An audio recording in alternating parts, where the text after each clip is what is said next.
Balik lagi sama gue Jodoh Nada. Kita masih membahas sesuatu yang baru di sini. Ini gue kedatangan satu gecko yang udah cukup lama gue pesan dan akhirnya dia ada di sini.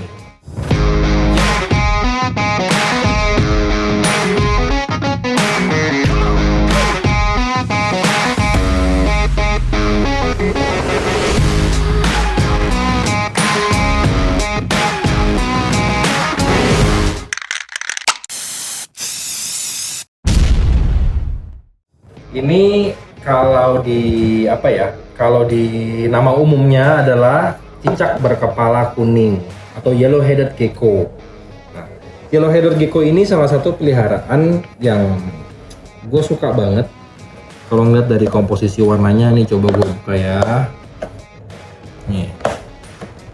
Nah, kita lihat dulu sebentar. Nanti gue akan bercerita sambil bercerita. Oke. Jadi yellow-headed gecko ini punya nama, dia masih di keluarga kayak D gecko sih. Punya nama Digodactylus kimhowelli dan dia punya subspesies yang picturatus. Itu subspesies mereka. Mereka berasal dari East Africa. Ya kebetulan yang ada di sini adalah kimhowelli. Jadi warnanya badannya kayak agak kebiruan. Terus kepalanya orange atau bisa dikatakan kuning. Nah, mereka ini punya tipikal ketika mereka nyaman warnanya akan semakin terang, semakin menyala. Minimum setup untuk mereka kita bisa pakai yang model kayak gini, simple, cuma ini sementara ya. Nanti gua akan tanamin mereka. Maksimum size dari mereka adalah 9 cm, tapi kebanyakan cuma di 8 cm maksimum size dari mereka. Lifespan dari mereka kurang lebih di 15 sampai 20 tahun dalam captivity. Kalau kita bicara dalam captivity berarti captivity itu kayak ini nih, dalam captivity ini kita pelihara di sebuah enclosure, kita urusin. Biasanya bisa lebih panjang dari umur mereka di alam. Karena kalau di alam ketika mereka kecil, sapedap, udah kena bunuh atau dimakan oleh predator alam di sana, di luar sana. Nah, untuk mereka ini semua kita pelihara di suhu di kisaran 25 derajat Celcius. Jadi kurang lebih seperti kita memelihara dart frog. Tapi mereka membutuhkan airflow yang lebih tinggi karena mereka tuh nggak butuh humidity yang tinggi, 50 sampai 70%.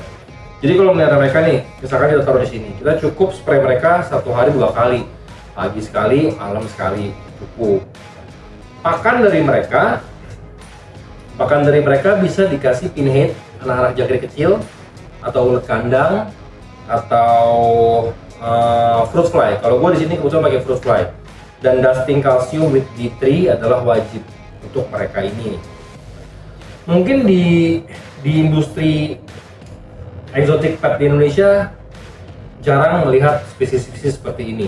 Dan mereka adalah salah satu gecko yang sifatnya bukan untuk dimainin atau dihandle, karena sifat mereka cukup pemalu dan skittish dalam arti kata, tapi individual ya. Ada beberapa yang kayak dia kebetulan di sini nih, kita ngapain dia cuek tuh, tipikalnya kayak begitu. Ada yang baru diintip sedikit kabur-kaburan. Nah, yang di depan kita ini adalah male-nya atau cowoknya. Female mereka warnanya kayak cicak rumah. Kita lihat ya. Nah, tuh, kelihatan nggak nih? Nah, ini female-nya. Tuh, bisa kita lihat dengan jelas. Dan ini miaranya gampang. Jadi buat siapa-siapa yang mau mulai dalam dunia exotic pets, ini salah satu dari solusi ya.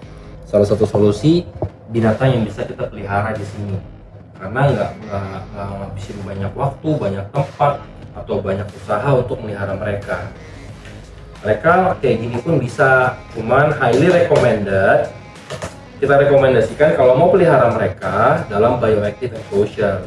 Jadi mereka nyaman, udah nggak usah dibersih-bersihin. Ketika mereka nyaman, mereka bisa berkembang biak dengan alami, nggak usah aneh-aneh untuk mereka ini.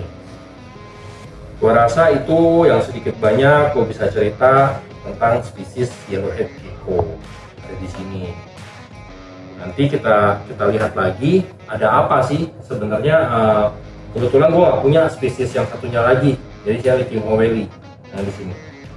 Kalau ada yang mau ditanya atau mau ditambahkan yang udah pernah pelihara ini atau punya informasi yang jelas tentang hewan ini, ya kita bisa sama-sama belajar di sini. Silahkan komen di bawah, kita bercerita. Jadi jadikan ya YouTube ini sebagai sebuah forum juga nggak apa-apa kok di komen. Kita cerita, kita diskusi, sama-sama belajar lah di sini intinya. Kita lihat lagi sebuah penggalan. Gua ngambil data dari luar. Kita lihat apa yang bisa kita dapat tentang spesies ini.